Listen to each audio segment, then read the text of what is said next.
All right, we are live. Hello everyone, and welcome to the third Shiur in the Elul and Chagim Shiur webinar series. My name is Rivka Cohen, and I am the new program manager at JOFA. So thank you all for tuning in. This webinar series is a collaboration between JOFA, the Jewish Orthodox Feminist Alliance, and Kolech, the Religious Women's Forum, in honor of the 10th biannual conference of Kolech. The conference will take place on the 18th of October 2017 at the International Convention Center in Jerusalem. The conference will discuss various halachic, social, and cultural issues rising at the crossroad between values of gender equality in Judaism, and Kolech hopes to see you all there. And now I am honored to have Dr. Erin Leib Smokler with me, and she is the Director of Spiritual Development at Yeshivat Maharat, where she teaches Chassidut and Pastoral Torah. She earned her PhD and MA from the University of Chicago's Committee on Social Thought and her BA from Harvard University. She is a Senior Rabbinic Fellow of the Shalom Hartman Institute and previously served as Assistant Literary Editor of the New Republic magazine, and her writing has appeared there as well as in the New York Times Book Review, the Jerusalem Report, and the Jewish Week. If anyone would like the source sheets for this webinar, please email me at Rivka, R-I-V-K-A, at jofa.org, and I will send that along to you. So thank you so much, Dr. Erin, for being here. It is such a privilege, and I'm really looking forward to learning from you. Great. Thank you, and welcome to all of our listeners. We are just days away from Rosh Hashanah, and what I wanted to talk about a little bit today is this interesting time period writ large that we are entering into. It is not only the beginning of Rosh Hashanah, but interestingly, it is also the beginning of the time period known as Bein Kesa Le'asur, or AKA the Aseret Yemei Tshuva. So this 10-day period, interestingly, is constructed by Chazal as having both climactic parts to it and an in-between time period. The climactic moments being Rosh Hashanah and Yom Kippur, and the in-betweens being these Aseret Yemei Tshuva. So the question that I really want us to look at today is what's the meaning of this rhythm, and how might we harness the unique energies of both kinds of time in the work of doing tshuva. So let's just start by talking about this term, Bein Kesa Le'asur. Perhaps not everybody's familiar with it. Bein Kesa Le'asur gains its title, from on the one hand Tehillim and on the other from Vayikra. So Tehillim says in a phrase probably known to many of us, Tiku b'chodesh shofar b'kesa leyom chagenu, to sound the shofar of the new moon on the appointed time for the day of our festival. And the Gemara in Rosh Hashanah asks, Ezehu chag shehachodesh mitkasebo, meaning for Tiku b'chodesh shofar b'kesa leyom chagenu, what is kesa essentially? Havei omer ze Rosh Hashanah. Why is Rosh Hashanah called the holiday of kesa? Interestingly, because the moon is kisui, the moon is covered over. Most Jewish holidays, if you think about it, begin mid-month, begin around the 15th or on the 15th. And Rosh Hashanah is the only one that begins on the 1st of the month. And so for another time, it's worth pondering the meaning of a holiday that is known essentially as a holiday of covering. We don't often associate Rosh Hashanah as being that way, and yet here we have Rosh Hashanah being the holiday of covering, of the moon being covered. And Asur is from Vayikra. Ach be'asur lachodesh hashvi'i hazeh yom ha'kippurim hu mikra kodesh yalachem v'initem et nafshotechem v'ikravtem isha la'Hashem. So Yom Kippur, being on the 10th of the month, is of course known as Asur ach be'asur lachodesh hashvi'i. So Bein Kesa Le'asur is between Rosh Hashanah and Yom Kippur. So what's the character of this time period? We learned from, also in Rosh Hashanah, the following. Amar Rabbi Krusbedai, Amar Rabbi Yochanan, Shlosha starim niftachim beRosh Hashanah. Echad shel Risha'im Gmurim, ve'echad shel Tzadikim Gmurim, ve'echad shel Beinonim. Tzadikim Gmurim nichtavin v'nechtamim la'alter l'chaim. Risha'im Gmurim nichtavin v'nechtamim la'alter l'mita. Beinonim tluyim ve'omdim meRosh Hashanah ve'ad Yom HaKippurim. Zachu nichtavim l'chaim. Lo zachu nichtavim lemita. So on the one hand, we have tzadikim gmurim, who are identified as those who are immediately inscribed le'alter, immediately l'chaim, and the rishayim gmurim, who are immediately inscribed for mita, and then there is everyone in between, the beinonim. Beinonim tluyim ve'omdim meRosh Hashanah ve'ad Yom HaKippurim. So those of us, I'm going to assume that's where we all stand, those of us who are Beinonim have these Aseret Yemei Tshuva, Bein Kesel L'Asur, to actually do the work of Tshuva. And on the other side of it, we'll see how we did. So there's sort of a sense here that there are in-between days for in-between people. Bein Kesel L'Asur for the Beinonim. Interestingly, Rambam codifies this time as not only significant, but more significant. And let me tell you why. He writes in Hilchot Tshuva, Af al pi tshuva v'hatzaka yafeh le'olam, even though tshuva and tzaka are good all the time. Be'asara hayamim shebein Rosh Hashanah v'Yom HaKippurim, hi yafeh biyoter, umitkabelat hi miyad. These 10 days between Rosh Hashanah and Yom Kippur are yafeh biyoter. They are even better. Umitkabelat hi miyad. They are immediately, our prayers are immediately answered during those in-between times. Shene'emar dirshu Hashem b'himatzo. Bamed dvarim amurim b'yachid. Aval tzibur kol zman she'osim tshuva v'tzoakim b'lev shalem hem na'anim. Shene'emar ka'Hashem Elokeinu b'chol karanu alav. So for whom are these days particularly effective? They're particularly effective for an individual. An individual who cries out is immediately heard. When the collective cries out, meaning the tzibur, it too has power. But these 10 days are essentially, I don't want to say magical, but they are especially powerful for those people standing in the in-between. Any cry, any attempt at tshuva is yafeh biyoter. So I just want us to pause for a moment and recognize that as we run up to these high holidays and spend so much of our kind of spiritual capital getting ready, as we ought to, recognize as well that there is this precious in-between time that gets very little attention, I think. We spend a lot of time in shul on either side, less time in shul in between. And yet here we have the Rambam and the Gemara itself telling us that it's that in-between space where so much can actually be accomplished. So I want to understand this notion of the yafeh biyoter. What is going on in this in-between time? What is the meaning of bein kesel le'asur? Why did Chazal craft it in this particular way, with this rhythm of ups or peaks and this sort of slower march in between? And as I said before, what can we actually do to harness the different kinds of energy of these different kinds of time? So in an effort to understand this, what I'm calling the in-between time, the bein, I want to turn to the very first moment of beinness, and that is the bein hashmashot of creation itself. So during this time period, that's so often associate Hayom Harat Olam, this is the time period of creation itself. Let's turn to the creation story, or part of the creation story, to understand its conception of what it is to be between.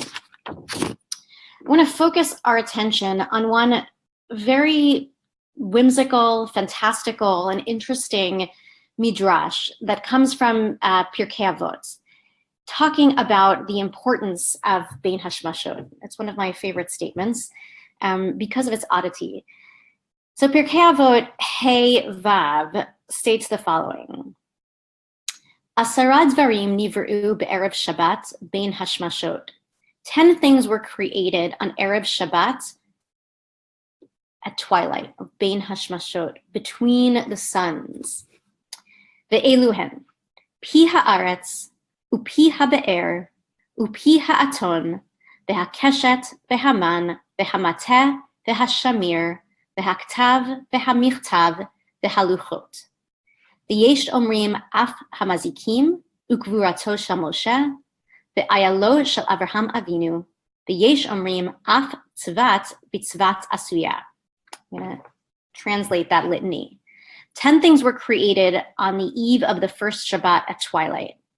And these are the mouth of the earth that swallowed Korach, and the mouth of the well that accompanied Bnei Israel in the wilderness, and the mouth of the donkey that spoke to Bilam, and the rainbow that served as the sign of the covenant after the flood, and the man, and the staff of Moshe, and the shamir, which is the worm that helped to build the Beit HaMikdash without metal tools. I love that worm. And the letters and the writing and the luchot, the tablets. And some say also the destructive spirits and the burial place of Moshe and the ram of Avraham, our father. And some say also the first human-made tongues, which were themselves made with divine tongues. I'll leave that one aside for now. Okay, so you have this image then of the pre-Shabbos rush that so many of us feel, right before candle lighting. What are the 10 things that you need to do in order to make Shabbos happen? So here's what Hashem did on Erev Shabbos, just as it was time for candle lighting, so to speak, just as the lights, the sun is beginning to set, all that anxiety is getting drummed up. Is the food ready? Is this table set, right? So what God is really worried about are all the kind of funky things that are going to appear in our Torah stories, are they accounted for? And so we have this idea that after 6 days of creation, of total orderliness, just on the precipice of the rest, right, God's creative energy is stirred, and these miraculous constructions are born. So that's odd. What's going on there? Why is this happening at twilight? Why didn't it happen earlier? Why do miracles that are going to happen later on get embedded in this earlier moment? So lots of people have thought about this, and Rambam is one who has, of course, left a mark. And his view, which is lengthy, I've encapsulated through some others who follow in his wake. So his perspective is that, in good Aristotelian fashion, the world has to be orderly. From the moment of creation on, there cannot be any change in God's will. There cannot be any change in the rhythm or nature of time itself. Olam kiminhago noheg, under all and every circumstance. So what then to do with all the miracles that seem to betray that seem to actually violate nature, that seem to violate the rhythms of natural time and natural order? So the Rambam says the following, and here I'm quoting him in the name of the Magen Avot, who's Reb Shimon ben Semach Duran, and he cites the Rambam.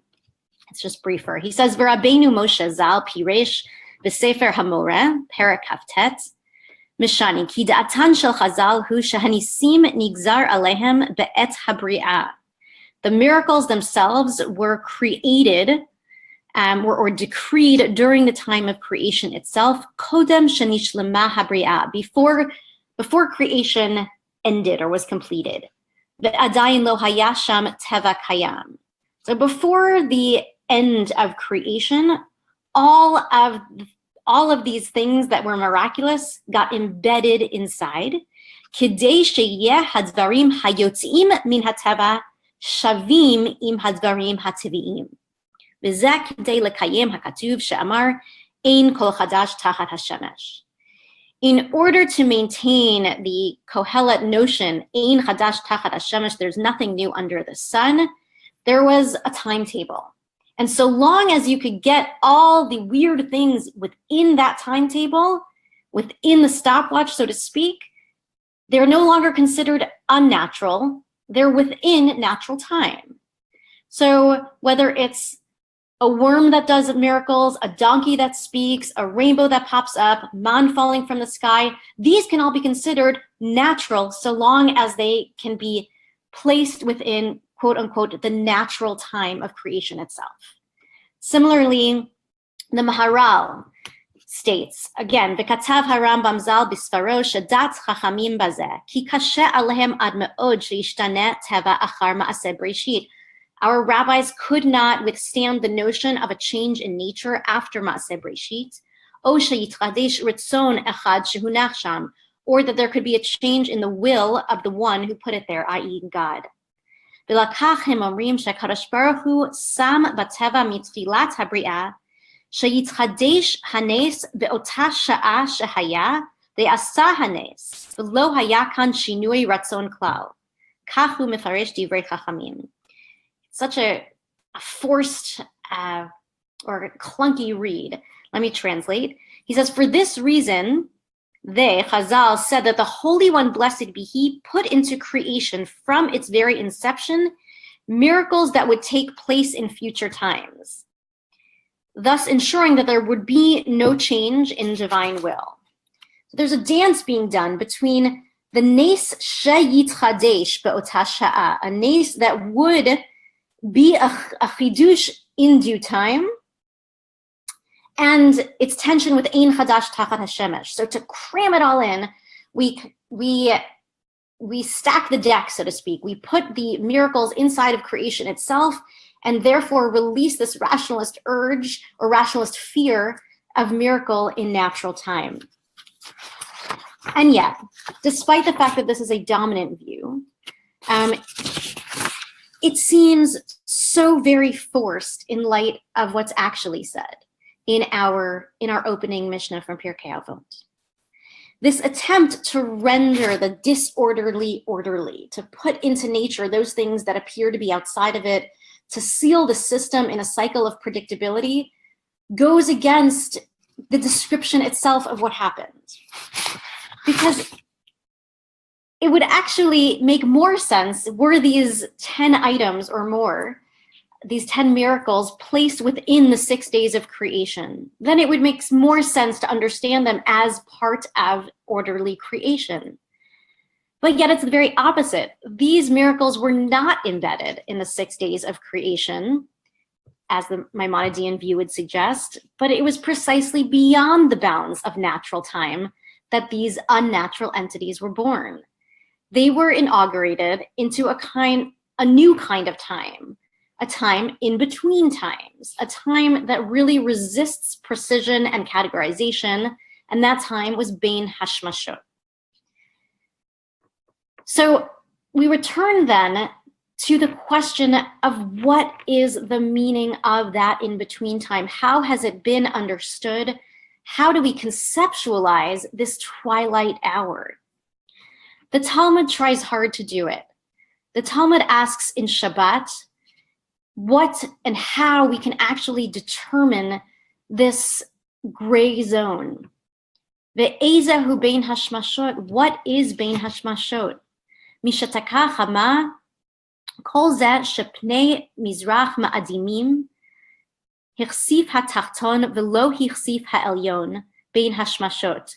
Hichsif ha'elyon, excuse me, I didn't parse that correctly.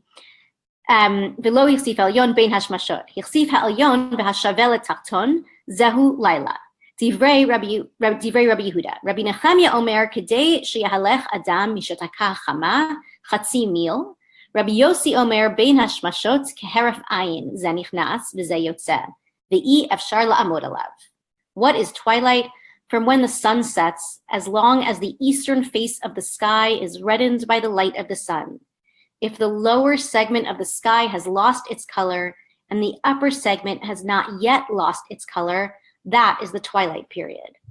If If the upper segment has lost its color and its color equals that of the lower one, it is night. This is the statement of Rabbi Yehuda.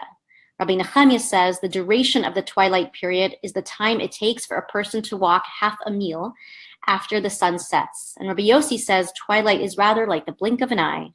The night enters and the day leaves, and it's impossible to calculate it due to its brevity. So the conversation continues in many directions in the Gemara itself, but I highlight here just the plurality of ways that one could imagine measuring time, the inability of Chazal to pin down this time period. Is it when colors bleed into one another? Is it when the sun sets? Is it when the sky is no longer red? Is it a period of measurable time, how long it takes for a person to walk here or there? Can it be isolated? Can it not be isolated? And this yields a tremendous amount of safek, of halachic doubt. The halachic doubt of Bein Hashmashot is something that Rav Soloveitchik wrote a beautiful essay about called Yom Valayla, and it's included in his book Shiurim Lezecher Abba Mori. And he talks there about different kinds of doubt relative to Bein Hashmashot. He identifies it with various Rishonim. We don't have to go there right now. But he identifies two different kinds of doubt. One he calls incidental doubt, and one inherent doubt. Incidental doubt is the doubt that emerges from a technical difficulty, as if to say Bein Hashmashot is a measurable time. We just have a tough time actually getting to that point. We don't have the right instrument. It's a matter of seconds. It is theoretically measurable, but we simply have difficulty attaining it, and that leaves us in a place of doubt. It's incidental to the time period. It's our own limitation, but it doesn't characterize the time period itself. As opposed to a kind of inherent doubt. An inherent doubt refers to a reality that is itself murky, that is itself composite, and therefore indeterminate, incoherent, unable to actually identify, because essential to the object itself or the phenomenon itself is this very messiness. And he sides on that side of the debate. And he says at the bottom of source 10, for those of you who have it, that there are two efshariot, as all things Soloveitchik have. But he says, Lefikach danim et bein hashmashot kisafek keidea antinomien, an antinomian idea hakolelet shtei bechinot hasoterot zo et zo, sheyesh ba shnei hafachim benose echad. Zehu yesod safek shel bein hashmashot. We determine bein hashmashot to be a safek, a doubt, an antinomian idea that joins together opposing aspects that contradict each other. For contained within one concept are two opposites. This is the foundation of the safek of Bein Hashmashot. In other words, Bein Hashmashot is a time period that is characterized by inherent doubt, because it's both day and night. It is essentially ambiguous. It is essentially an unresolvable tension. It is essentially a paradox. It has, he says, leiliyut and yomiyut. It contains within it both of these realities. And as a result, we must contend with the glory, the fear, the anxiety, and the creativity that inhere in moments of such indeterminacy and uncertainty. So coming back to the creation story for a moment now, I want to suggest that opposite to what the Rambam suggested about crammed in order, we have in Bein Hashmashot a sort of explosion of disorder, as if to say that the 7 days of creation, the 7 days of reality as we will come to know it, must contain within them this possibility of a lack of order, of a lack of coherence, something untamed, something that's gray and messy and unscripted and unbounded and surprising and awe-inspiring and downright weird. All of that is what is in Bein Hashmashot. And so miracles are born there, and unforeseen, unnatural events are born there, and redemptions of all sorts are born there, because outside of the lines, outside of the edges of order, new wondrous things can be born. So on the one hand, we have the 6 days of creation, and we have Shabbat, all of which celebrate regularity and predictability and nature and time. And then in between, we have an altogether different space of miracle that's called Bein Hashmashot. It seems to me that Bein Kesed Le'asor presents us with the exact same kind of rhythm, played out between two strong, ordered, rhythmic, long, very long times in shul, with rules, with regulations, all of which are deep and important and transformative and creative in the way that the 6 days of creation and Shabbat can be.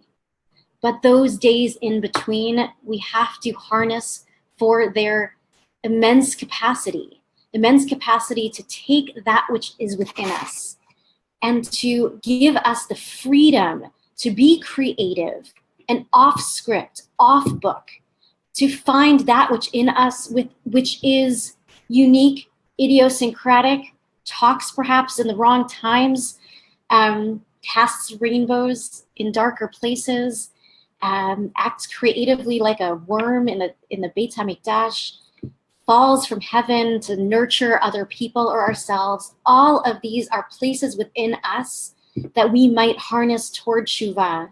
And it looks so different from the recitations of the Machzor or the sounds of the shofar. And yet we are unleashed during these days of Aseret Yemei Tshuva, Bein Kesed Le'asor, to actually inhabit our Beinoniness, to be in a place of in-betweenness, and to actually live it, love it, and orient it towards a kind of tshuva that can be, again, out of the box, out of the edges, but oh so authentic and real. So in that note, I invite us all, as we enter into these 10 full days of complicated and different kinds of time, to really embrace these different sorts of inner journeys. And as Beinonim, to live in that space in between and to hopefully emerge on the other side with a Shana Tova U'Metuka. Thanks so much. Thank you so much for those really enlightening, inspiring words. I'm going to be thinking about that between Rosh Hashanah and Yom Kippur. It's always, like you said, it's a weird, confusing sort of time in between these two very structured times. And this was really meaningful for me. And I hope that all of our viewers also gained a lot from this. Thank you so much for the shiur.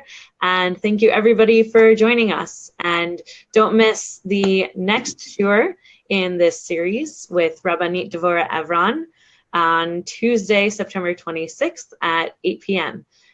So keep an eye out for the other shiurim, and Ktiva v'chatima tova and Shana tova. Thank you very much.